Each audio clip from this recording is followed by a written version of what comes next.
મંગલમ ભગવાન વીર મંગલમ ગૌતમ પ્રભુ મંગલમ સુલીભદ્રા જૈનો ધર્મોસ્તુ મંગલમ. શું જોઈ રહ્યા હતા? આપણે વિનયના પ્રકાર જોઈ રહ્યા હતા. 7 પ્રકારના જે વિનય છે તો તેના બધા પ્રકાર આપણે જોઈ રહ્યા હતા. ઉપચાર વિનય સાથે 7 પ્રકાર થઈ ગયા હતા. ઓકે, હવે અહીંયા જે બતાડે છે, આ જે દેખાય છે એ અહીંયાનું છે. ઉપર અહીંયા જે બતાડ્યું છે ને, અહીંયાથી કરીને આટલું, આ એક દેખાય છે. આ 1 2 3 4 5 6 7, તો આ બધું નીચે ફૂટ નોટમાં નીચે એ બતાડે છે. તો તે નીચે જોવાનું કે સ્થવિર કોણ છે, ગ્લાન એટલે શું, શૈક્ષ એટલે, સાધર્મિક એટલે, કુલ એટલે, ગણ એટલે, સંઘ એટલે, તો એ બધું અહીંયા નીચે બતાડે છે. તો એ 7 વસ્તુઓ નું વિવેચન નીચે છે, તો તે જોઈ લેવાનું નીચે. આ 7. તો સૌથી પહેલા શું બતાડે છે? આચાર્ય, ઉપાધ્યાય, તપસ્વી એ બતાડ્યું છે. પછી સ્થવિર, તો સ્થવિર એટલે કે કોણ, કે જે પણ, સ્થવિર નું મિનિંગ શું છે કે જે પણ જ્ઞાન કે દીક્ષા પર્યાય કે વય વડે જે અધિક હોય તો એને સ્થવિર સાધુ કહેવાય છે. જ્ઞાન વડે વધારે જે ભણેલા હોય, આગળ પડતા હોય, દીક્ષા પર્યાયમાં જે મોટા મોટા દીક્ષા પર્યાય, સંયમ પર્યાય જેનું મોટું હોય, કે વય વડે એ જ મોટું હોય, તો એ બધી વસ્તુઓમાં જે પણ અધિક હોય તો એને સ્થવિર ભગવંત મુનિ ભગવંત કહેવાય છે, સ્થવિર સાધુ કહેવાય છે. પછી સેકન્ડ છે શૈક્ષ, સોરી ગ્લાન છે. સેકન્ડ છે ગ્લાન. તો ગ્લાન એટલે કે વ્યાધિગ્રસ્ત સાધુ, તો જેમને પણ કોઈ પણ એવી બીમારી કે તકલીફ હોય તો એને કહેવાય છે ગ્લાન. પછી શૈક્ષ એટલે કે જે નવા નવું શીખ્યા કહેવાય ને, એવા કે નવ દીક્ષિત શિષ્ય હોય છે, નૂતન દીક્ષિત સાધુ તે. પછી આગળ છે સાધર્મિક, તો એક મંડળીમાં ગોચરીના વ્યવહાર વાળા, એટલે એક જ ગ્રુપમાં બેસીને ગોચરીના વ્યવહાર વાળા હોય છે. જ્યારે ગોચરી વાપરવાની હોય કે વોરાવાની હોય તો એક જે પણ ગ્રુપ હોય તો એ સાથે સાથે જ કરતા હોય, એવું વ્યવહાર જેમનું ચાલતું હોય તો એમને સાધર્મિક કહેવાય છે એકબીજાને. 5મા છે કુલ, તો આ એક્ઝામ્પલ છે, જેમ કે ચંદ્રકુલ, નાગેન્દ્રકુલ, એવા અલગ અલગ કુલ વાળા જે સાધુઓના ગ્રુપ્સ હોય તે. પછી છે નેક્સ્ટ છે ગણ. ગણ એટલે કે આચાર્યનો સમુદાય. કોઈ એક મુખ્ય આચાર્ય ભગવંત એમના અંડર જે પણ એક સમુદાય હોય તેને ગણ કહેવાય છે. અને 7મું છે સંઘ. સંઘમાં કોણ આવે? સર્વ સાધુ સાધ્વી શ્રાવક શ્રાવિકા. ઓકે, એવી રીતે આપણે આટલું સમજી લીધું. હવે આગળ ચાલશું. ઓકે, એટલે અહીંયા સુધી આપણું આ થઈ ગયું છે વૈયાવૃત્ય 10 પ્રકાર, 10 પ્રકારે. તો આ 10 પ્રકારે થઈ ગયા. હવે નેક્સ્ટ છે શું છે? સ્વાધ્યાય, તે 5 પ્રકારે છે. તો કયા કયા 5 પ્રકારે છે સ્વાધ્યાય? તો તે દેખાય છે અહીંયા. ભણવું ભણાવવું તેને કહેવાય છે વાચના, આ પહેલા નંબરનું. ભણવું ભણાવવું તેને કહેવાય છે વાચના. સેકન્ડ છે સંદેહ પૂછવો, તે પૃચ્છના. ત્રીજો છે પરાવર્તના, ભણેલ અર્થ સંભાળવો તેને કહેવાય છે પરાવર્તના. ચોથું શું છે? અનુપ્રેક્ષા, ધારેલા અર્થનું સ્વરૂપ વિચારવું તેને કહેવાય છે અનુપ્રેક્ષા. ઓકે, અને 5મું આ ચોથું છે. અને 5મું શું છે? ધર્મકથા, એટલે ધર્મોપદેશ આપવો તેને કહેવાય છે ધર્મકથા. તે રીતે સ્વાધ્યાયના 5 પ્રકાર છે. ઓકે, તો વાચના એટલે કે જે આપણે ભણીએ કે ભણાવીએ, કોઈ બીજાને ભણાવીએ અથવા પોતે આપણે ભણવા બેસીએ તો એને કહેવાય છે કે આપણે વાચના, એ ફર્સ્ટ પ્રકારનું કહેવાય છે સ્વાધ્યાય કર્યું. કેટલા એવી રીતે મુનિ ભગવંત શું કરતા હોય છે? જે મેન આચાર્ય ભગવંત હોય કે ઉપાધ્યાય ગુરુ ભગવંત હોય તો તેઓ કે અથવા તો જે જ્ઞાનમાં વૃદ્ધ હોય તો તેઓ વાચના આપતા હોય, બીજા સાધુ સાધ્વીજી ભગવંતોને વાચના આપતા હોય છે. તેવી રીતે ભણાવતા હોય, અને જે ભણવા બેસે તો એમને એટલે એ બંનેનું સ્વાધ્યાય થતું હોય છે. ભણે અને ભણાવે બંનેનું સ્વાધ્યાય થતું હોય છે. પહેલું પ્રકાર. એમાં જે પણ આગમ ગ્રંથો હોય છે, તો એ બધું આગમ ગ્રંથો નો અર્થ પેલા તો સૂત્ર થી એ શીખવાડે, સૂત્ર નો અર્થ અને એનું વિશેષાર્થ, ભાવાર્થ, વિવેચન, એનું મર્મ એ બધું શીખવાડે, તો એને કહેવાય છે વાચન. પછી હવે એમાં એ વાચના ચાલતી હોય તો ત્યારે કોઈને પણ કઈ પણ ડાઉટ્સ આવે, સંદેહ થાય તો એ ક્વેશ્ચન્સ પૂછે, ડાઉટ્સ પૂછે, એને કહેવાય છે પૃચ્છના. પછી ત્રીજું છે પરાવર્તન, એટલે હવે ભણેલ અર્થ સંભાળવો.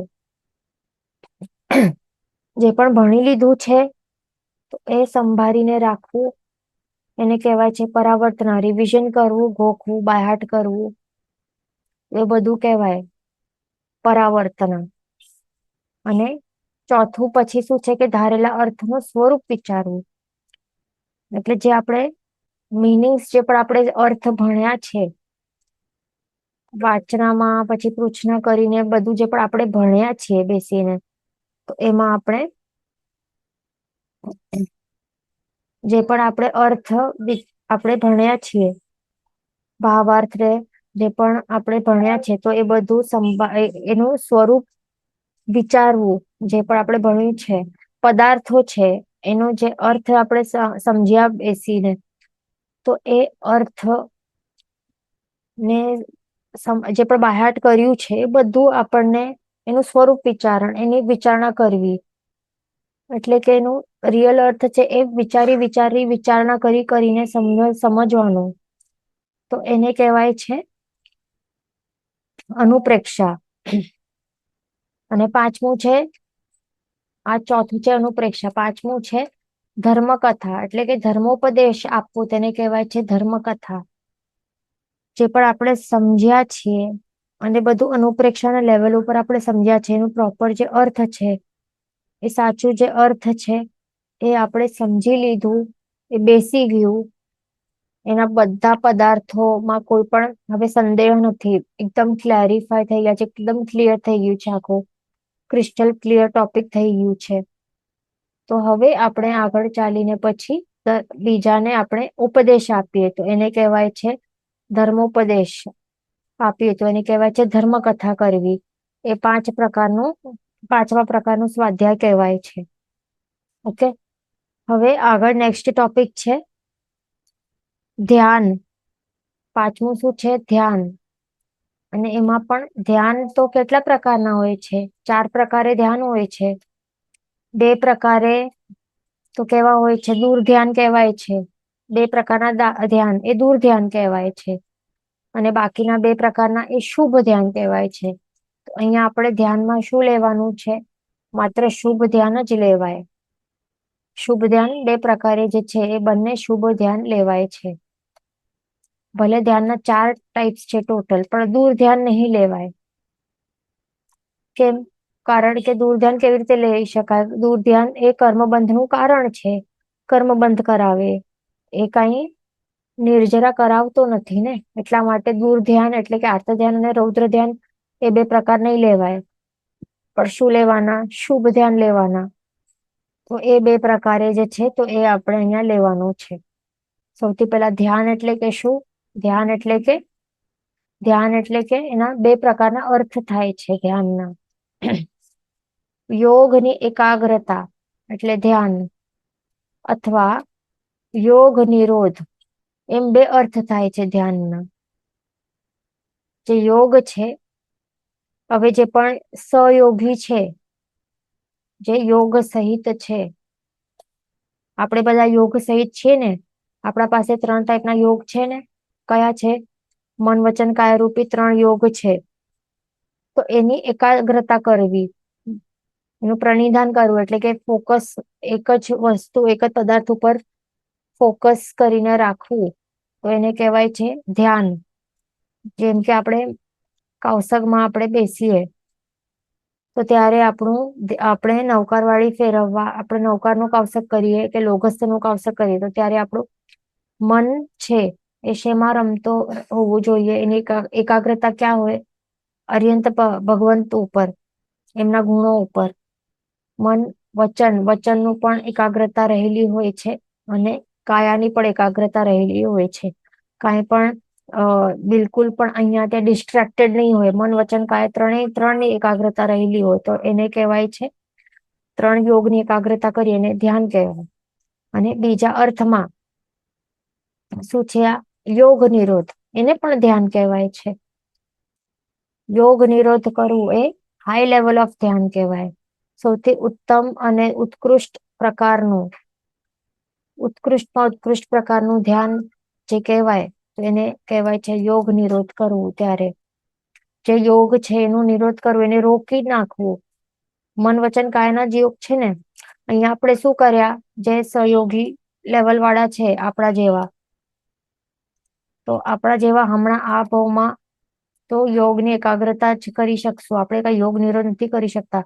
સ્ટાર્ટિંગમાં બધાને આ જ કરવું પડશે. યોગની એકાગ્રતા કરીને જ પછી યોગ નિરોધ તરફ આપણે આગળ વધી શકશું. રાઈટ? તો એ જ ધ્યાન છે. ફર્સ્ટ સ્ટેપમાં આપણને શું કરવાનું છે, યોગની એકાગ્રતા એટલે મન, વચન, કાયાને ફોકસમાં રાખીને અહીંયાથી ત્યાં ડિસ્ટ્રેક્ટ થવાથી રોકવાનું છે. એક જ પદાર્થ, એક જ આલંબનને પકડીને ત્યાં જ ફોકસ કરીને રાખવાનું છે. તો એને કહેવાય છે ધ્યાન, સ્ટાર્ટિંગના લેવલ માટે. પછી હજી આગળના લેવલ માટે આપણે જઈએ આગળ તો એને કહેવાય યોગ નિરોધ. જ્યારે આપણે આગળના લેવલના ઉત્કૃષ્ટ લેવલ ઉપર ધ્યાનમાં આગળ વધતા જશું, જેમ જેમ યોગની વધારે એકાગ્રતાનું લેવલ વધતું જશે, કર્મોની નિર્જરા કરતા કરતા ગુણસ્થાનકોના લેવલમાં ઉપર આગળ વધતા જશું, એવી રીતે આપણે યોગ નિરોધ પણ કરશું. તો એ હાઈએસ્ટ લેવલ ઓફ ધ્યાન કહેવાશે. એમાં શું કરવાનું છે, અહીંયા સ્ટાર્ટિંગમાં તો માત્ર યોગની એકાગ્રતા, માત્ર ફોકસ કરીને રાખ્યું છે. એક આલંબનને પકડીને આપણે એની એકાગ્રતા કરી રાખી છે. મન, વચન, કાયાની યોગની એકાગ્રતા કરી છે. પણ હવે એ મન, વચન, કાયાને એની ફોકસ કરીને રાખ્યું છે, એની એકાગ્રતા જે મેન્ટેન કરી છે, હવે એ જ યોગ જ આપણે નથી જોતું, એને જ ટોટલી રોકી નાખવાના છે. મન, વચન, કાયાને જ આપણે શું કરવાનું છે, નિરોધ કરી નાખવું. તો એને હાઈએસ્ટ લેવલ ઓફ ધ્યાન કહેવાય છે અને ત્યાં સુધી આપણને પહોંચવાનું છે. જો આ લેવલ ના ધ્યાન ઉપર આપણે પહોંચ્યા, યોગ નિરોધના લેવલ ઉપર, તો મોક્ષ તો પછી અમુક સમયોમાં જ પછી મોક્ષ છે, થઈ જાય એવું હોય છે. તો એવી રીતે હોય છે. હવે ધ્યાન એ 4 પ્રકારનું હોય છે. તેમાં 2 દૂર ધ્યાન છે અને 2 શુભ ધ્યાન છે. તો અહીંયા આપણે શુભ ધ્યાનના 2 પ્રકાર લેવાના છે. તો હવે શુભ ધ્યાનના 2 પ્રકાર કયા કયા છે? પહેલું છે ધર્મ ધ્યાન અને બીજું છે શુક્લ ધ્યાન. તો જે પહેલા પ્રકાર છે એ ધર્મ ધ્યાન, એના કેટલા છે સબટાઇપ્સ છે? 4 સબટાઇપ્સ છે. ધર્મ ધ્યાન અને શુક્લ ધ્યાનના પણ 4 સબટાઇપ્સ છે. ધ્યાન રાખવાનું. તો હવે આપણે એ ધ્યાન રાખવાનું, જેમ આપણે કહ્યું કે જે દૂર ધ્યાન છે, રૌદ્ર ધ્યાન અને આર્ત ધ્યાન, 4 પ્રકારના આર્ત ધ્યાન અને 4 પ્રકારના રૌદ્ર ધ્યાન જે છે, એ એવા ટાઈપના ધ્યાન ધ્યાવાથી શું થાય, કર્મો નું બંધ થતું જશે. કઈ કર્મોની નિર્જરા થવાની નથી. ભવો વધશે, સંસારની વૃદ્ધિ થશે. એટલા માટે પ્લસ દુર્ગતિ મળશે, તિરંજ ગતિ, નરક ગતિ, એવું બધું એ અપાવે. એટલા માટે ઓબ્વિયસલી આવા કેવા છે, હેય છે. એ કઈ ઉપાદેય નથી, આ ત્યાગવા યોગ્ય છે. આવા ટાઈપના ધ્યાન હેય રૂપ છે. એટલા માટે એમને ઓબ્વિયસલી જે આ નિર્જરા તત્વ આપણે જે ભણી રહ્યા છીએ, નિર્જરા તત્વ તો ઉપાદેય તત્વ છે, કરવા જેવું છે. તો એમાં થોડી ઇન્ક્લુડ કરવામાં આવે આવા દૂર ધ્યાનોને, જે કર્મ નિર્જરા કરાવતો નથી પણ કર્મ બંધ કરાવે. તો આવા બંનેને ગણવાનું નથી, એ ધ્યાન રાખવાનું. એટલે હવે આપણે માત્ર ધર્મ ધ્યાન ના 4 પ્રકાર અને શુક્લ ધ્યાનના 4 પ્રકાર. તો એટલે કેટલા ભેદ છે? 4 + 4 8 ભેદ. તે આપણને હવે ભણવાનું છે. હવે એના વિશે પણ અહીંયા ફૂટનોટમાં આવશે, તો તે ભણવું પડશે આપણને અહીંયા. હવે અહીંયા પહેલા તો બધું અહીંયા આપે છે. આર્ત ધ્યાનના 4 પ્રકાર, જે દૂર ધ્યાન છે ને, 2 પ્રકારના દૂર ધ્યાન, તો પેલા એ લીધું છે અહીંયા. ઓકે. પહેલું અહીંયા શું આવે છે? આર્ત ધ્યાન. અને અહીંયા બીજું શું આવે છે? રૌદ્ર ધ્યાન. 4 પ્રકારે આર્ત ધ્યાન અને 4 પ્રકારે રૌદ્ર ધ્યાન. તો તે આપણે સમજી લઈએ શું છે. તો આર્ત ધ્યાન એટલે કે જે પણ આવી રીતે આપણે હાય હોય ચિંતા એ બધું આપણે કરતા હોઈએ ને, દિવસ સવારથી કરીને રાત્રિ સુધી, કે ઊંઘમાં પણ ચિંતા જ પડેલી હોય, ચિંતાગ્રસ્ત હોઈએ, એ બધું કહેવાય કે આપણે આર્ત ધ્યાનમાં જ છીએ. એ જ કહેવાશે. એ ધ્યાન રાખવાનું. એટલે જ્યાર સુધી આપણું હવે આ જે 4 પ્રકાર આપણે ભણશું ને, તો સમજી લેવાનું કે આ 4 પ્રકારના ધ્યાન એ કરવા જેવા નથી. આ હેય છે કે આગવા યોગ્ય એમ પ્રભુ કહેતા હોય છે, એમ શાસ્ત્ર વાણી છે કે આ હેય છે. જો આવા ટાઈપના ધ્યાનમાં આપણે ધ્યાન એટલે કે વિચારોમાં જો એવા ટાઈપનો વિચારો જો કન્ટિન્યુ ચાલતા હશે, એવા ટાઈપના ધ્યાનમાં હશું, તો પછી પ્રાય કરીને તિર્યંચ ગતિ મળવાની ઘણી બધી સંભાવના છે. અને કર્મનું બંધ એ કન્ટિન્યુઅસલી થતું રહેશે આપણું. એવું છે. સૌથી પહેલું છે ઈષ્ટ વિયોગ આર્ત ધ્યાન. ઈષ્ટ એટલે જે ઈચ્છિત વસ્તુ હોય છે, એનો જે વિયોગ થઈ જાય આપણાથી, વસ્તુ હોય કે વ્યક્તિ હોય, સ્વજન હોય, જે પણ હોય, જે ગમતું હોય, બહુ પ્રિય હોય, તો એનું એ જ્યારે દૂર થઈ જાય આપણાથી, એનું વિયોગ જો થઈ જાય, તો આપણને શું થાય? હાય હોય થાય, ચિંતા થાય, શોક થાય, રુદન આવે, કે જે પણ આપણે થાય, જેવા પણ ફિલિંગ્સ થતા હોય, જેવા વિચારો આવતા હોય, એ બધું આવે. એ જ્યાર સુધી એવા ટાઈપના આપણે વિચારોમાં રહેશું, તો ત્યાર સુધી કહેવાશે કે આપણે આર્ત ધ્યાનમાં રહેલા છીએ, ઈષ્ટ વિયોગ આર્ત ધ્યાનમાં. એના કારણે ઘણા બધા કર્મોનું બંધ થતું રહેશે અને તિર્યંચ ગતિની સંભાવના ખુલ્લી રહેશે આપણા માટે. એટલા માટે એ નહીં કરવું. બીજું છે અનિષ્ટ સંયોગ આર્ત ધ્યાન. એમાં શું છે? જે અનિષ્ટ વસ્તુનો સંયોગ એટલે જે ઈષ્ટ નથી, જે અનિષ્ટ છે, જે ગમતી નથી, જે જોઈતી નથી, એવા ટાઈપનો કોઈ વસ્તુ કે વ્યક્તિ નો સંયોગ થઈ જાય, તો ત્યારે લાગે કે અરે આ ક્યારે, આ ગમતું નથી, આ ક્યારે વસ્તુ કે વ્યક્તિ કે સિચ્યુએશન મારાથી એ બધું ચાલી જશે, દૂર થઈ જશે, વિયોગ ક્યારે થશે, એવા ટાઈપનો આપણે વેટ કરતા રહીએ, ચિંતામાં બેઠા રહીએ, તો એને કહેવાય કે આપણે અનિષ્ટ સંયોગ આર્ત ધ્યાનમાં રહેલા છીએ. ત્રીજું છે ચિંતા આર્ત ધ્યાન.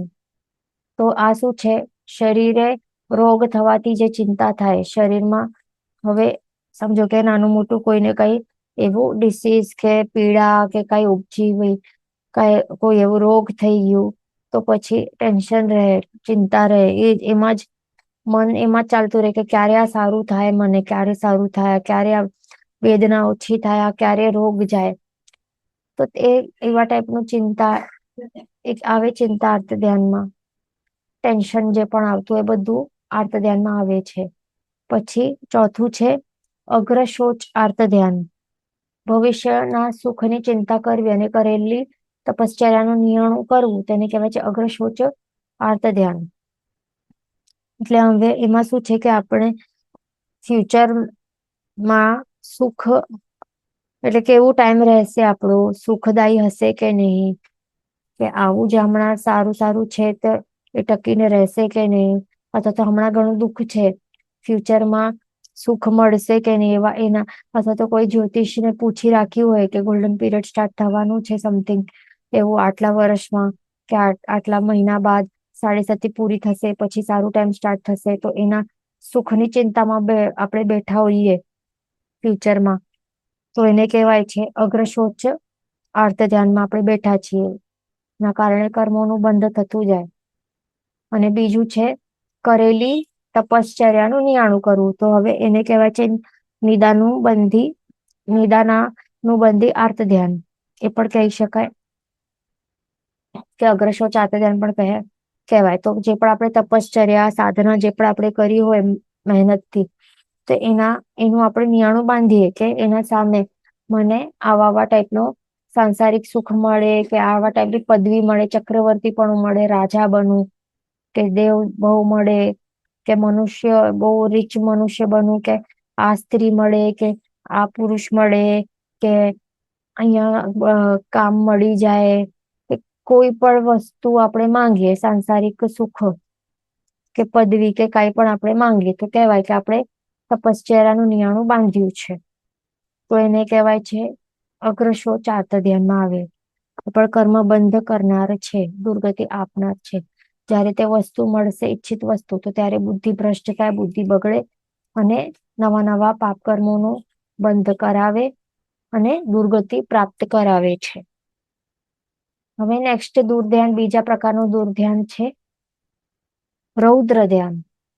રૌદ્ર ધ્યાન પણ 4 પ્રકારના છે: હિંસાનુબંધી રૌદ્ર ધ્યાન, મૃષાનુબંધી, સ્થેયાનુબંધી અને સંરક્ષણાનુબંધી રૌદ્ર ધ્યાન. પહેલું શું છે? પ્રાણીઓની હિંસાનું ચિંતન કરવું. એટલે અહીંયા શું છે? આ બધું ધ્યાન છે, આ દૂર ધ્યાન છે, એટલે કે વિચારો કે ભાવ ઉપર છે. એટલે આવા આપણા અધ્યવસાય, હિંસક અધ્યવસાયો જો ચાલતા હશે, એવા ટાઈપના વિચારો હશે ને, કે કોઈ પણ પ્રાણી એટલે કોઈ તિર્યંચો નહીં, પ્રાણી, કોઈ પણ પ્રાણી જેમાં પ્રાણ હોય તે પ્રાણી, એટલે કે કોઈ મનુષ્ય પણ હોય કે તિર્યંચ હોય કે કોઈ પણ હોય, કોઈ પણ જીવ હોય, કોઈ પણ જીવની હિંસા કરવાનું આપણે વિચાર આવે કે કરતા હોઈએ બેસી બેસીને કે આનું આવું કરવાનું છે, એનું આવું થઈ જવું જોઈએ, આ ને તે, એવા ટાઈપના હિંસક વિચારો જો ચાલતા હોય તો એ કહેવાય હિંસાનુબંધી રૌદ્ર ધ્યાન. પછી બીજું છે મૃષાનુબંધી રૌદ્ર ધ્યાન. એ શું છે? અસત્ય બોલવાનું ચિંતન કરવું, તે મૃષાનુબંધી રૌદ્ર ધ્યાન. એટલે કે ખોટું બોલવાનું, આપણે એવી ટાઈપની વિચારણા આપણી ચાલતી હોય કે હવે શું બોલવાનું, આવું આવું ખોટું બોલીને રાખ્યું છે, એ જ બોલવું પડશે, એક્સેટ્રા એક્સેટ્રા, એવા ટાઈપના અધ્યવસાયો જો ચાલતા હોય તો એ કહેવાય મૃષાનુબંધી રૌદ્ર ધ્યાન. આપણે લાગે આ તો નાની જ વાત છે, એમાં શું મોટી વાત છે, પણ છતાં પણ એને રૌદ્ર ધ્યાન કહેવાય છે. અને આવા ટાઈપના વિચારો જો ચાલતા હશે રૌદ્ર ધ્યાનના લેવલના, તો પ્રાય કરીને નરક ગામી બની શકે છે જીવ. નરક ગતિ એ લાવી મૂકે છે, એવું છે આ રૌદ્ર ધ્યાન. આ હેય છે, એટલા માટે આપણને એ બધા ટાઈપના, આવા ટાઈપના વિચારો નહીં કરવા જોઈએ. પછી ચોરી કરવાનું ચિંતન કરવું, તેને કહેવાય સ્થેયાનુબંધી રૌદ્ર ધ્યાન. એવી પ્લાનિંગ ચાલતી હોય મનમાં, એવા ભાવો જો ચાલતા હોય કે આ કરવાનું છે, આ લેવાનું છે, એટલે કે બીજા કોઈના માલિકીની વસ્તુ પડેલી હોય તો એની ચોરી કરવાનું બધું વિચાર, કે આ લેવાનું છે, કેવી રીતે? એટલે કોઈ વસ્તુ જરૂરી નથી, કોઈનું જગ્યા પણ ચોરી કરવાનું, કે કોઈ વસ્તુ હોય કે વ્યક્તિ હોય, કોઈ પણ બીજા કોઈના માલિકીનું હોય તો તે લઈ લેવાનું. એના માટે ચિંતન કરતા રહેવું, તો એને કહેવાય સ્થેયાનુબંધી રૌદ્ર ધ્યાન. પછી ચોથું છે સંરક્ષણાનુબંધી રૌદ્ર ધ્યાન. એટલે જે પણ આપણે સંગ્રહ કરીને રાખ્યું છે, જે પણ ભેગો કરીને રાખ્યું છે ને, એક્ઝામ્પલ ઘરમાં જે પણ ભેગો કરી રાખ્યું હોય, તો એને હવે પ્રોટેક્શન કેવી રીતે કરવાનું, કે કોઈ લઈ નહીં જાય મારા પાસેથી. હવે એમાં બહાર વાળા કોઈ ચોરી કરીને નહીં લઈ જાય, એના માટે અલગ અલગ ચિંતાઓ કરવી, સિક્યોરિટી માટે. તમને સિમ્પલ ઘરની વસ્તુઓ ઉપર, ઘરની વસ્તુઓ છે એનું રક્ષણ કરવા માટે વિચારણા કરતા રહેવું, ચિંતા કરતા રહેવું, ટેન્શનમાં રહેવું, એ બધું સંરક્ષણાનુબંધી રૌદ્ર ધ્યાન. આ મમણ શેઠનું એ જ હતું ને, એટલા વિચારો એ ક્યાં લઈ ગયું? સંરક્ષણાનુબંધી રૌદ્ર ધ્યાન જે મમણ શેઠે કર્યું હતું ને, તો એને સીધો 7મી નરકમાં લઈ ગયું ને, તો એવું જ છે આ રૌદ્ર ધ્યાન. એ ધ્યાન રાખવાનું. એટલે એમ આપણને લાગે કે અરે એમાં શું છે, ખાલી રક્ષણ માટે ચિંતા કરું છું ને, બસ આટલી મહેનતથી કમાઈને લાવીને મૂક્યું છે, તો એને માત્ર રક્ષણ, એનું પ્રોટેક્શન થાય, કે કોઈ લઈ નહીં જાય, એના માટે માત્ર આપણે વિચારી રહ્યા છીએ. આપણે લાગે આટલી જ વાત છે, પણ એ જ નરક સુધી લઈ જઈ શકે છે આવી વાત. એટલા માટે આપણે એનું જે ઇન્ટેન્સિટી સમજવી, કે એ કેવું, એની ગ્રેવિટી સમજવી, કે કેવું એ હેય કયા લેવલનું આ કહેવાય, આવા ટાઈપનું રૌદ્ર ધ્યાન. એટલા માટે કરવું નહીં જોઈએ. સામે જ એક્ઝામ્પલ્સ છે શાસ્ત્રમાં આટલા, તો એ વિચારવાનું કે કર્મ કોઈને છોડતો નથી, એ જીવોને નથી છોડ્યું તો આપણે શું છે, આપણને પણ નહીં છોડશે. એટલા માટે આવી ચિંતાઓ કરવી જ નહીં જોઈએ. કારણ કે કોઈ પણ પૂતગલ ઉપર આપણી માલિકી છે એ કહી જ નહીં શકાય, કારણ કે પૂતગલ પૂતગલ છે, એના ઉપર કોઈની ક્યારે માલિકી કોઈ કરી શક્યો નથી આજ સુધી. જ્યારે આયુષ્ય પૂરું થશે આપણે એમને એમ ચાલ્યા જશું, એટલે સાચી માલિકી આપણે કરી જ નથી શક્યા કોઈ પણ એક પણ પૂતગલ ઉપર, એ જ કહેવાય ને. તો પછી જે આપણું છે ને એનું રક્ષણ પણ શા માટે કરવાની ચિંતા કરવાની અને કર્મ બાંધવા નકામા. એટલે એ વિચારવા જેવું છે.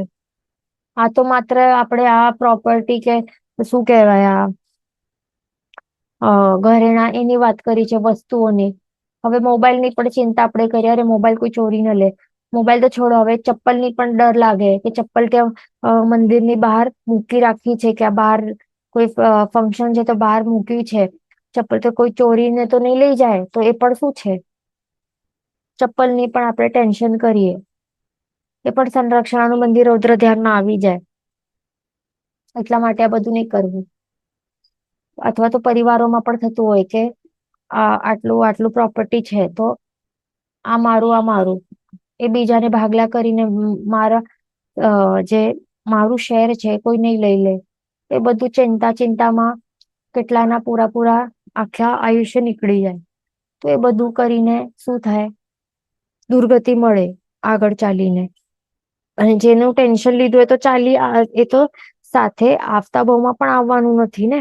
તો એટલા માટે આપણને હોશિયાર થવાનું બહુ જરૂરી છે. ઓકે, હવે ત્રીજું ધ્યાન આવે છે ધર્મ ધ્યાન. એના પણ 4 પ્રકાર છે. હવે આ ગણાશે નિર્જરા તત્વમાં. તો ધર્મ ધ્યાનમાં શું છે? પહેલું આજ્ઞા વિચય, બીજું છે અપાય વિચય, ત્રીજું છે વિપાક વિચય અને ચોથું છે સંસ્થાન વિચય. તો સૌથી પહેલું કોણ છે? આજ્ઞા વિચય ધર્મ ધ્યાન. શ્રી જિનેશ્વરની આજ્ઞા વચન સત્ય છે એવી શ્રદ્ધાપૂર્વક ચિંતવના કરવી, તેને કહેવાય છે આજ્ઞા વિચય ધર્મ ધ્યાન. એટલે હવે એમાં આપણને શું, કેવા ટાઈપની ભાવના ભાવતો રહેવાનું છે, કેવી વિચારણા કરવાની છે આપણને, કે પ્રભુ જિનેશ્વર ભગવાન પ્રભુની જે આજ્ઞા છે, જે પણ આજ્ઞા આપી છે, કે જીન વચન જે પણ છે, જે પણ પ્રભુએ જે પણ એમનું વચન છે, એક એક શબ્દ એ બધું સત્ય છે. તો એવું શ્રદ્ધાપૂર્વક ચિંતવના કરવી કે જે પ્રભુએ બતાવ્યું છે સાચું જ હશે, કારણ કે કેવલ જ્ઞાન જેમને પણ પ્રગટ થાય સર્વજ્ઞ હોય અને એ ક્યારે ખોટું બોલે નહીં, બધું સત્ય જેવું છે એવું જ બોલે, એ જ બતાવે, જેવું છે એવું જ બતાવે છે આપણને. એટલા માટે એમની આજ્ઞા છે, એમનું જે જીન વચન છે બધું સત્ય છે. જે કહ્યું છે તે સાચું જ છે, એવી શ્રદ્ધા, અંદરથી શ્રદ્ધા હોવી જોઈએ. અને એવા ટાઈપની ચિંતના કરવી દરેક પગલે પગલે, લાઈફમાં પગલે પગલે ચિંતવના કરવી, કે એમ નહીં, ડાઉટ નહીં આવવું જોઈએ, શંકા નહીં આવવી જોઈએ કે આ સત્ય હશે કે નહીં. પ્રભુએ શું ખબર આ જમાનામાં કેવા કેવા મોબાઈલ ફોન આવવાના છે, કે કેવી ટેકનોલોજી આવવાની છે, કેવા જનરેશન આવવાના છે, શું આવવાનું છે, તો એમને શું ખબર. એ તો આઉટડેટેડ હતા, તો ત્યારના ટાઈમ ના મુજબ એમણે એવું એવું બતાડ્યું છે, હમણાંના ટાઈમ મુજબ તો બતાડ્યું નથી. તો આ બરાબર નહીં હશે, એમને ખ્યાલ નહીં હશે, એવા ટાઈપના સંદેહ બિલકુલ કરાય નહીં. તો સર્વજ્ઞ છે, ત્રિકાલ જ્ઞાની છે, ત્રણે બધું જાણે છે, શું થવાનું છે, શું થઈ ગયું છે, એક સાથે બધું જાણે છે. એટલા માટે આપણને ધ્યાન રાખવાનું કે જે પણ પ્રભુએ આજ્ઞા કે વચન બતાડ્યા છે એ બધું વિચારીને, જેવું જે સત્ય છે આપણા આત્મકલ્યાણ માટે જ બતાડ્યું છે, અને જે ડુએબલ છે અને પોસિબલ છે આ કાળમાં પણ આપણે કરી શકીએ, યથાશક્તિ આપણે કરી શકીએ, જે કરવું જોઈએ એ જ બતાડ્યું છે. એટલા માટે શ્રદ્ધા રાખવી અને એવી જ રીતે ચિંતવના કરવી, અને કહેવાય આજ્ઞા વિચય. બસ આટલું આપણે વિચારીએ ને માત્ર, તો એનાથી પણ એને કહેવાય કે આપણે ધર્મ ધ્યાન કરી રહ્યા છીએ, આજ્ઞા વિચય રૂપી ધર્મ ધ્યાન કરી રહ્યા છે. અને બસ આટલું વિચારવાથી માત્ર શું થાય છે? કર્મોની નિર્જરા થાય છે. એટલા જ માટે નિર્જરા તત્વમાં એને મૂકેલું છે. ઓકે, એટલા માટે ટાઈમપાસ નહીં કરવાનું. એમને એમ બેઠા છીએ ને, ટાઈમ છે ને, તો વિચારવાનું કે એમની આજ્ઞા આ છે તો બરાબર સત્ય છે, શ્રદ્ધાપૂર્વક હું સ્વીકારું છું, આ બરાબર કહ્યું છે, એવી રીતે વિચારણા કરતા રહેવાનું. સિમ્પલ છે. બેસીને ધર્મ ધ્યાન એને કહેવાશે કે આપણે ધર્મ ધ્યાનમાં છીએ. અને ધર્મ ધ્યાન દ્વારા શું થાય? સદગતિ પ્રાપ્ત થાય. ધર્મ ધ્યાન કરતા સમયે આયુષ્ય કર્મનું જો બંધ થાય તો શું મળે? સિમ્પલ, સદગતિ જ મળે જીવને. એટલા માટે આ સિમ્પલ ઉપાય બતાડ્યા છે. વિચારણા પણ કેવી રીતે કરવાની અને શું વિચારવું એ બધું અહીંયા આપ્યું છે આપણને. તો બસ એનો અમલ કરવાનું છે. બીજું ટાઈપ છે અપાય વિચય ધર્મ ધ્યાન. રાગ આદિ આશ્રવો આ સંસારમાં અપાયભૂત કષ્ટરૂપ છે એમ ચિંતવવું, તે અપાય વિચય ધર્મ ધ્યાન કહેવાય છે. અપાય એટલે આ શબ્દનું મિનિંગ છે કે કષ્ટરૂપી. તો શું કષ્ટરૂપી શું છે? જે આશ્રવો, જે રાગ દ્વેષ આદિ જે આશ્રવો એટલે જે પણ કર્મ બંધ કરવા માટે જે કારણભૂત જે વસ્તુઓ છે, જે કર્મ બંધ કરાવનાર જે પણ છે, એ બધા કેવા છે? આ કે કર્મો છે. આવા ટાઈપના જે મોહનીય કર્મના જે પણ સ્વરૂપો છે કે રાગ દ્વેષ ક્રોધ માન માયા લોભ, આ બધા જે છે મિથ્યાત્વ છે. મિથ્યાત્વ, કષાય, અવિરતિ, યોગ, આ બધા શું છે? આ બધા આશ્રવ છે. તો આ બધા સંસારમાં અપાયભૂત છે, કષ્ટરૂપ છે. આ બધા કષ્ટ આપનાર છે. એવી રીતે માત્ર બેસીને આપણે ચિંતવના પણ કરીને વિચારતા રહીએ ને તો પણ આપણા બેસીને એમને એમ શું થશે? ફ્રીમાં કર્મ ની નિર્જરા થતી જશે. કારણ કે આપણે અપાય વિચય ધર્મ ધ્યાન ની ભાવના આપણે ભાવી રહ્યા છીએ. એવા ટાઈપના વિચારણા ચાલી છે. ધર્મ ધ્યાનમાં બેઠેલા છીએ અને આયુષ્ય કર્મનું બંધ થશે તો સદગતિ. એટલે આટલું સિમ્પલ છે. બેસીને શું કરવાનું? કઈ કામ નથી તો આવા ટાઈપના વિચારણાઓ કરવી. જે પણ આશ્રવો છે એ બધા સાચે એના કારણે શું થાય છે કે જે કર્મનું બંધ કરાવનાર છે ને કર્મ બંધ કરાવે તો સંસારની વૃદ્ધિ થાય અને સંસારમાં દુઃખો મળે. એ જે પણ કર્મો બાંધેલા છે એના શું થાય? જે આપણે કોઈના ઉપર પણ રાગ કરશું કે દ્વેષ કરશું તો એ આપણને શું આપશે? કષ્ટ જ આપશે. સંસારમાં કઈ સુખ આપશે નહીં. તો એવા ટાઈપનું વિચારણા કરવી, તે અપાય વિચય ધર્મ ધ્યાન. પછી છે વિપાક વિચય ધર્મ ધ્યાન. ત્રીજા નંબરમાં સુખ દુઃખ તે પૂર્વ કર્મનો વિપાક ફળ છે એમ ચિંતવવું, તે વિપાક વિચય ધર્મ ધ્યાન. વિપાક એટલે કે શું? આ વર્ડનું મિનિંગ છે ફળ. વિચય એટલે કે શું? વિચારણા કરવી, તે ધ્યાન કરવું, એ છે વિચયનું મિનિંગ. શેનું વિચય કરવું? વિપાકનું, ફળનું. શેના ફળનું? કર્મના ફળનું. એ પણ શું કે સુખ કે દુઃખ જે પણ મને હમણાં હું ભોગવી રહ્યો છું એ બધું પૂર્વ કર્મનો ફળ છે એમ આપણને વિચારવું. એટલે કે કોઈ પણ સિચ્યુએશન આવે આપણા લાઈફમાં, સુખ આવે છે કે દુઃખ આવે છે, તકલીફ આવે છે કે કઈ પણ સારું આપણને સંયોગ પ્રાપ્ત થાય છે, અનુકૂળતા મળી રહી છે, તો એ બધું શું છે? અનુકૂળતા કે સુખ ની સિચ્યુએશન સર્કમસ્ટાન્સીસ જે મળી રહ્યા છે બધા પોતે આપણે કઈ કર્યા હશે, એવા ટાઈપના કર્મો બાંધ્યા હશે, શુભ કર્મો એનું હમણાં ફળ રૂપી એટલે એ કર્મો ઉદયમાં છે અને એ પોતાનું વિપાક એટલે કે ફળ બતાડી રહ્યા છે. એના કારણે આપણને એ સુખની અનુભૂતિ થઈ રહી છે આત્માને. એવી રીતે વિચારવાનું. અને જે પણ તકલીફ મળે છે તો ત્યારે આપણે હાય કરીએ તો હાય નહીં કરવાનું. હાય કરીએ તો શું થાય? એ થઈ જાય આર્ત ધ્યાનમાં ચાલ્યો જાય. હાય કરીએ તો હાય નહીં કરવાનું. ત્યારે આ વિચારણા કરવી, વિપાક વિચય. આ બહુ ઇમ્પોર્ટન્ટ છે ધર્મ ધ્યાનનું. એ આ બધું સાચે લાઈફમાં પ્રેક્ટિસ કરવા જેવું છે.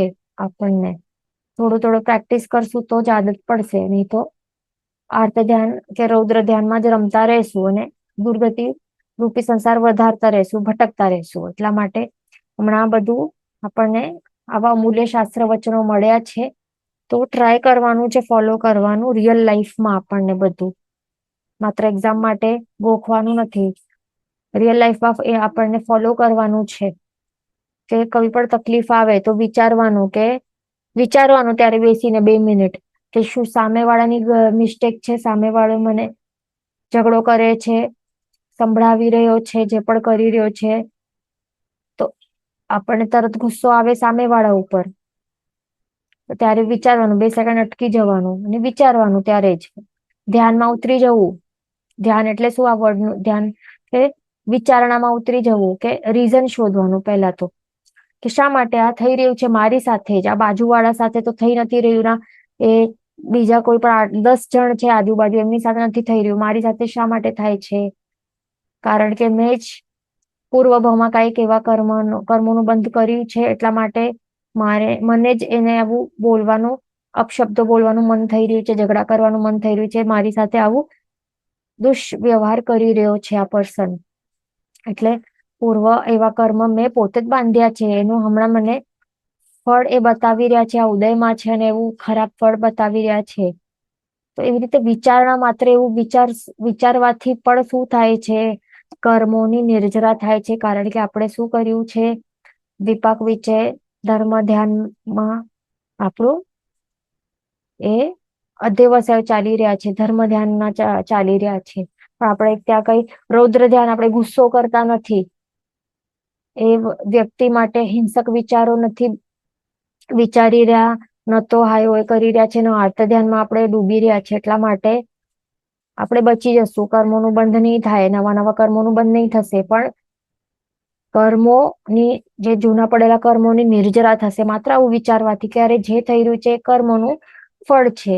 એટલે બસ એક જ આ મંત્ર રૂપે વિચારતા રહેવું, જે પણ થઈ રહ્યું છે પોતે બાંધેલા કર્મોનું આ બધું ફળ છે, એના માટે થઈ રહ્યું છે. તો આપણામાં ઘણી બધી સહનશીલતા પણ વધશે, ક્ષમાભાવ વધશે, ઘણા બધા ગુણોની વૃદ્ધિ થશે. કે આટલું સરસ છે આ ધર્મ ધ્યાન. ગુણોની વૃદ્ધિ થશે તો શું થાય? ઓટોમેટિકલી ગુણ સ્થાનકના ઉપર આપણે વધતા જશું ને, ચડતા જશું. એટલે કેટલું સરસ છે આ ધર્મ ધ્યાન. કરતા કરતા શુક્લ ધ્યાને પહોંચી શકાય છે. પ્રેક્ટિસ હશે તો થાય ને. ધર્મ ધ્યાનમાં હમણાં આપણે પ્રેક્ટિસ કરવી પડશે. હમણાં તો આપણે મોસ્ટલી રૌદ્ર ધ્યાન, અર્થ ધ્યાન એ ચાલુ હોય ને, એટલે ધ્યાન રાખવાનું. પછી ચોથું શું છે? આ ષડ દ્રવ્યાત્મક લોકનું સ્વરૂપ વિચારવું તે સંસ્થાન વિશે ધર્મ ધ્યાન કહેવાય છે. તો જે ષડ દ્રવ્યાત્મક લોક છે એનું સ્વરૂપ વિચારવું, માત્ર આપણે વિચારવાથી પણ શું થાય છે? જે આ લોક છે, જે આ વિશ્વ છે, એ ષડ દ્રવ્યથી બનેલું છે. એ કયા કયા 6 દ્રવ્યો છે? એ ષડ દ્રવ્યોનું સ્વરૂપ, એ લોકનું સ્વરૂપ, માત્ર આવું એની વિચારણા કરતા બેસી બેસીને માત્ર વિચારણા કરશું તો પણ કેટલા કર્મોની નિર્જરા થાય છે અહીંયા. કારણ કે એ શું કહેવાય છે? સંસ્થાન વિશે ધર્મ ધ્યાન છે આ. એ બધું વિચારવું કે આપણે ડીપ સુધી પહોંચવાનું, વિચારતા વિચારતા કે આ 6 દ્રવ્યમાંથી હું કયો દ્રવ્ય છું? શું પૂતગલ છું? નહીં, હું તો આત્મા છું. તો હું આ પૂતગલ રૂપી શરીરને હું મારું શા માટે માની રહ્યું છું? કે અથવા તો એમ શા માટે માની રહ્યું છે કે આ હું જ છું, આ મારું ફેસ છે, આ મારી આઈડેન્ટિટી છે, I look like this particular, આ જે આ ઇન્દ્રિયો છે આ મારા છે, આ હું જ છું. એટલે હું પોતાને અલગ કરવાનું છે. આ કે જે 6 દ્રવ્યો છે એમાંથી હું આત્મદ્રવ્ય છે, અને એ બધા બીજા દ્રવ્યોથી હું અલગ છું. અને આખા આ લોકમાં ક્યાં ક્યાં ભટકીને આવ્યો છે, એવી રીતે સ્વરૂપ વિચારવા. અહીંયા એક જગ્યા એવી નથી કે જ્યાં મારું જન્મ મરણ થયું નથી. બધી જગ્યાએ હું નિગોદનું જીવ બનીને આવ્યો છું. ક્યાં ને ક્યાં બીજા અલગ ટાઈપના જીવો 563 ભેદોમાં ભટકી આવ્યો છું.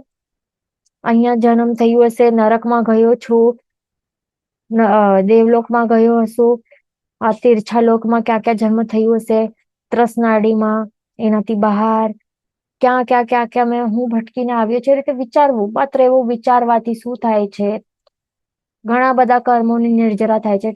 એટલા માટે ટાઈમ હોય ને, ઘણું બધું એમને બેઠા હોય તો એ ધર્મ ધ્યાનમાં આપણે બેસવું, આ વિચારણા કરતા બેસવું, તો કર્મની નિર્જરા થશે. ધ્યાન રાખવું.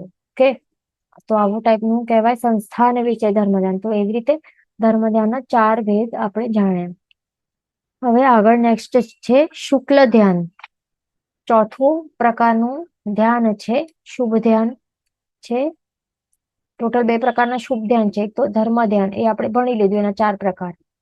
હવે બીજા ટાઈપનું શુભ ધ્યાન છે શુક્લ ધ્યાન, અથવા તો ટોટલ 4 ટાઈપના ધ્યાન છે. આર્ત ધ્યાન, રૌદ્ર ધ્યાન, ધર્મ ધ્યાન અને શુક્લ ધ્યાન. તો આવી રીતે ચોથો પ્રકાર છે શુક્લ ધ્યાન. શુક્લ ધ્યાનના પણ કેટલા પ્રકાર છે? સબટાઇપ્સ 4 છે. પહેલું ભેદ શું છે? પૃથક્ત્વ, વિતર્ક, સવિચાર. શુક્લ ધ્યાનનું પહેલું ભેદ શું છે? પૃથક્ત્વ, વિતર્ક, સવિચાર. શુક્લ ધ્યાન. તો હવે દરેક શબ્દના અહીંયા મિનિંગ્સ અહીંયા બતાડે છે. ઓકે, તો પૃથક્ત્વ એટલે કે શું? પૃથક્ત્વ એટલે કે ભિન્નતા, ડિફરન્ટ, અલગ અલગ અલગ અલગ. એટલે કે કેવી રીતે?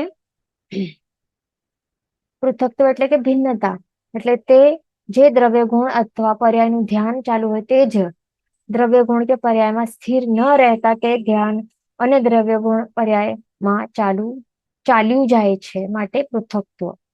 એટલે કે પૃથક્ત્વ એટલે કે ભિન્નતા, એટલે ડિફરન્ટ, અલગ અલગ અલગ અલગ અલગ.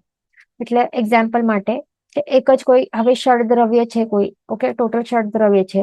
ષડદ્રવ્યમાંથી કોઈ એક દ્રવ્ય છે, એક સમજો કે આત્મા દ્રવ્ય, એના ગુણ અને એનું પર્યાયનું આપણે ધ્યાન ચાલુ રહેલું હોય, તો તે એ જ સેમ આત્મદ્રવ્યમાં જ સ્થિર નહીં રહેવાનું, પણ હવે એમાંથી પછી ખસીને બીજા દ્રવ્ય ગુણ પર્યાયમાં પછી ધ્યાન કરવું, એમાં ધ્યાન ચાલ્યું જાય, તો એને કહેવાય છે પૃથક્ત્વ એટલે કે ભિન્નતા.